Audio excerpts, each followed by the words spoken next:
Right, hi guys, I'm back out again in the woods and keep finding bluebells everywhere. They died off a lot of places, but there's some hidden woods with deer track everywhere. Look at that, still plenty of colour. Crazy. The weather is crap, but I bought the RX10 Mark IV with me and the 200 or 600mm on the A7R4 just to kind of do side to side comparison, really, just out of interest. Hi guys, so I've got the 200 to 600 G lens with the A7R4 in it, and I've got the old trusty RX10 Mark IV. So both 600mm capabilities, two very different style cameras end of the day. One's a full frame 60 megapixel absolute beast. This thing is a 20 megapixel 24 to 600mm beast, and the fact this weighs a kilo, it fits in most people's bags quite easily. It is brilliant. The fact you've got an f4 lens as well doesn't mean you've got f4 capabilities like a full frame camera has, but you've still got the f4 capability of light. So which means in theory the shutter speeds on this today at ISO 100 and ISO 100 on this should be very different. But let's have a look and see what we can do. So I'm just going to take a couple of test shots. I mean, it's a dull day as well, and there's no sun. I'm in the woods, so in theory we're probably going to have to turn the ISO up on both cameras anyway, or push for slower shutter speeds. Over to your right, I've got some nice backlit leaves here, so I'm going to use that as the example shots here. So okay,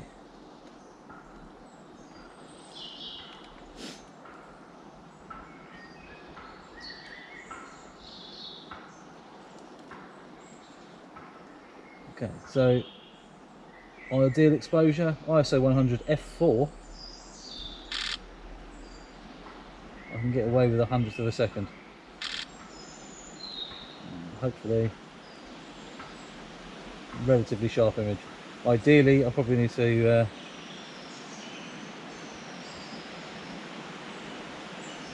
crank it up to probably 400 and give us the 1/400th of a second.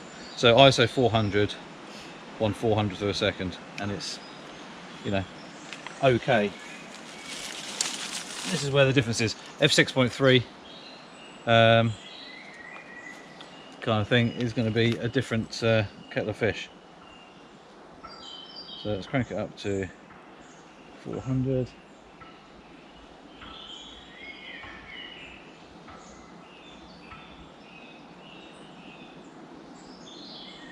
So you can see, right, there we go. Right, so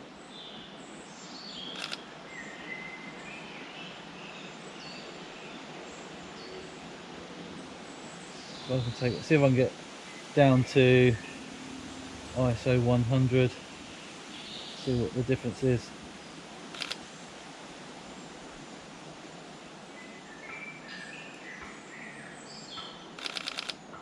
So I took it down to 1/50th of a second handheld, and this is how good the stabilisation is. There's a bit of motion blur, but that's mainly because the leaves are moving around, I think. Okay, that's good. So 1/400th of a second, ISO 400, f6.3. A little bit dark, but I'll be able to compare these images side by side properly later on. To be fair, with a quick look,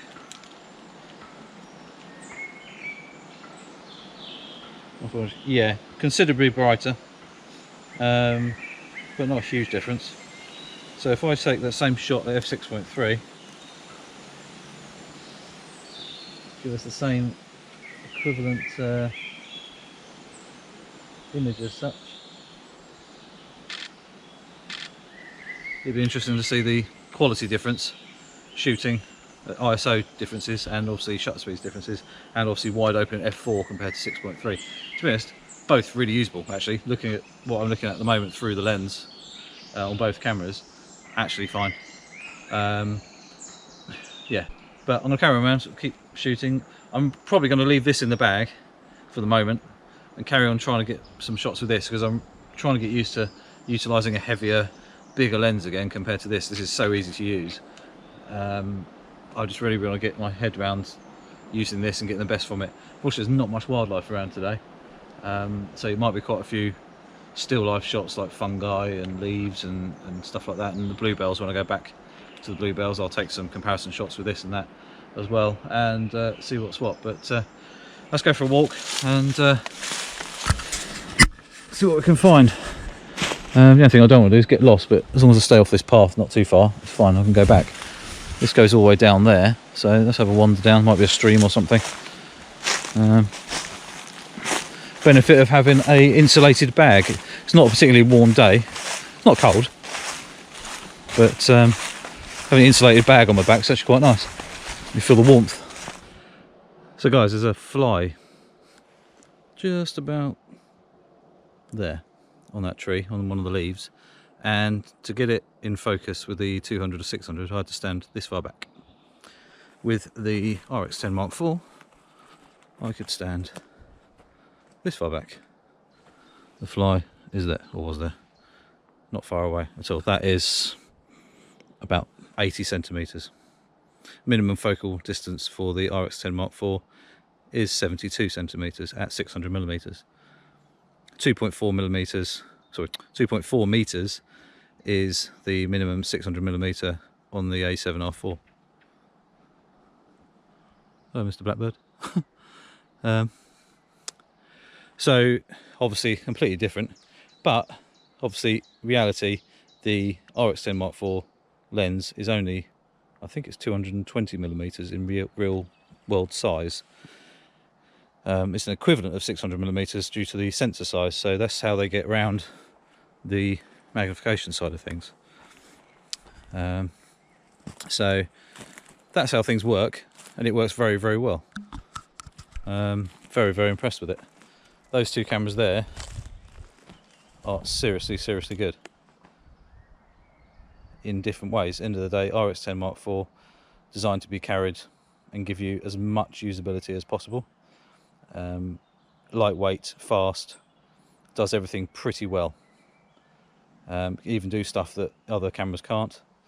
A7R4, fast autofocus, high resolution sensor, and obviously interchangeable lenses, so you can have massive different options of different lenses that obviously the RX10 Mark IV can't do.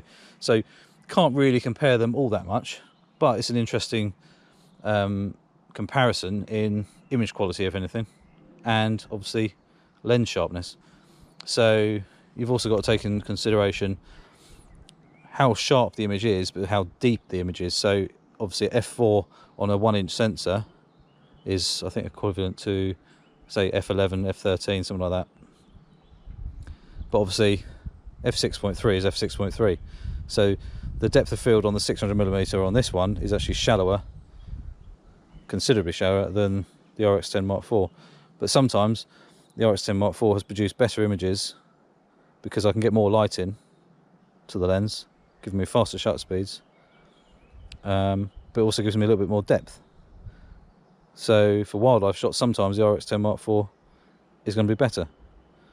It's one of those things. I'm glad I've got both. For me, this is the ideal setup.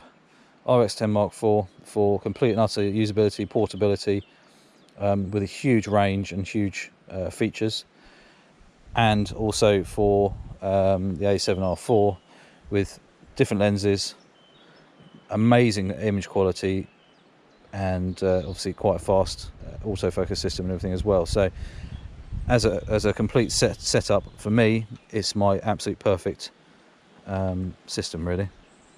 Very, very pleased and very happy that I stayed with Sony from early days, 2006 onwards, and I've seen every single camera go from being a bit shoddy, a bit clunky and not that amazing, to what we're using now, which is very, very good, and more than we really need in the end of the day.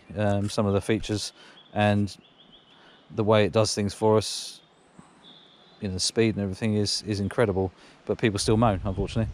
You know, I look back and back to say 2006, when I was still using Konica Minolta as they transferred over into Sony, that 6.1 megapixel slowish autofocusing camera with screwdriver autofocus, but I still managed to get some awesome shots with that.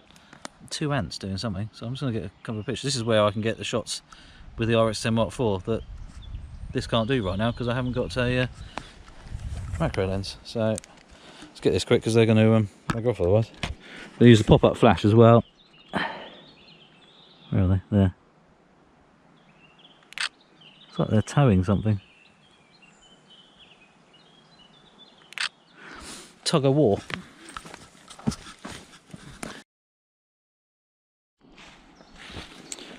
So basic conclusion is both cameras, or camera setups should we say, you know, you can't beat the RX10 Mark IV for usability, portability, image quality and speed, really, as an all-in-one package. Nothing else out there that can do what this can do.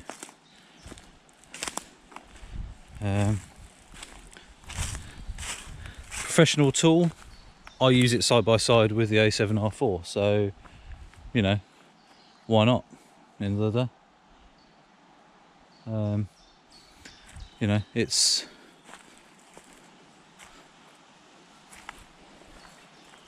an amazing bit of kit at the end of the day, and it's allowed me to do things that I couldn't do before, especially if I was just using the A7R4 or the A7R3 or whatever.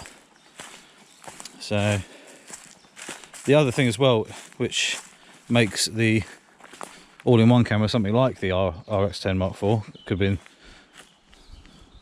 the RX10 Mark III for example, is you've got 600mm. I don't know if I get him. Where is he?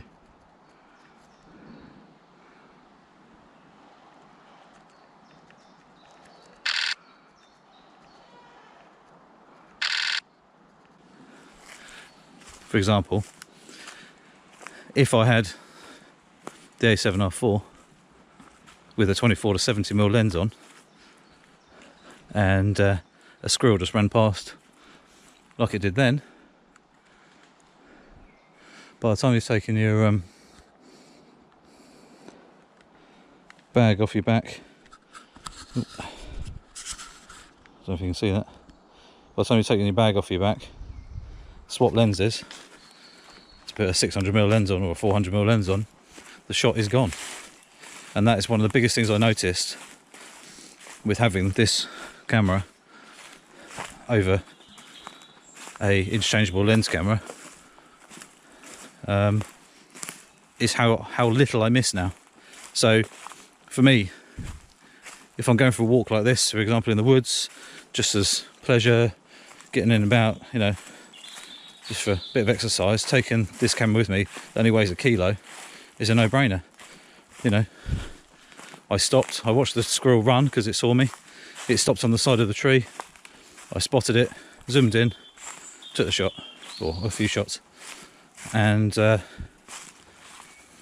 couldn't have done that. At the end of the day, the A7R4 is in the bag, and yeah, I mean, if I had it out, I would have got the shot.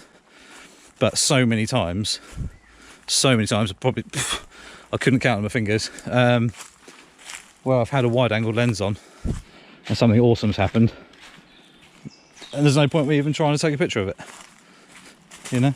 So yeah, they have their moments, they have their places, and yeah, it just proves its worth. So by far one of the best cameras I've ever owned is this beast, and when they do release a Mark V, hopefully they do, it'll be interesting to see what they actually have moved further forward, you know, with technology and stuff like that, how much better that could possibly be, because this thing is still an absolute beast, and it's 3 years old this October. And having, for example, that squirrel shot I've just taken there, I was at ISO 400 at 1/200th of a second at 600mm. So, I mean, moving target, no chance. But because he was stationary and just watching me, could easily get the shot.